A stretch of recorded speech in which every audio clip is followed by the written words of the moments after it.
তাদের নেত্রী পালিয়ে যাওয়ার পরেও যিনি কর্মীদের কোনো চিন্তাও করেননি, অনুসারীদের কোনো চিন্তাও করেননি, দেশবাসীর কোনো চিন্তাও করেননি যে মানুষগুলোকে আমি কোথায় রেখে যাচ্ছি। যিনি তার বোনকে নিয়ে পালিয়ে গেলেন, দেশবাসীর কথা মনে রাখলেন না। বারবার যিনি মায়া কান্না দিয়ে বুঝতে চাইতেন, তিনি দুঃখ বুঝেন। আজকে তার প্রমাণ দিয়ে দিলেন তিনি কতটুকু দুঃখ বুঝেন। তার কর্মীদেরকে রাজপথে ছেড়ে দিলেন, তাদের বাড়িগুলোকে ওই প্রতিহিংসার শিকারের হাতে ছেড়ে দিলেন।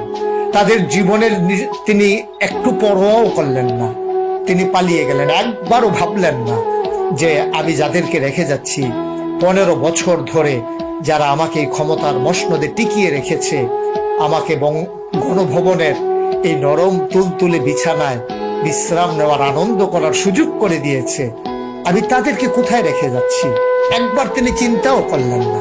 এটা নেতৃত্বের গুণাবলী নয়, এটা হচ্ছে ক্ষমতায় ভাগ করা, ক্ষমতা ভোগ করা।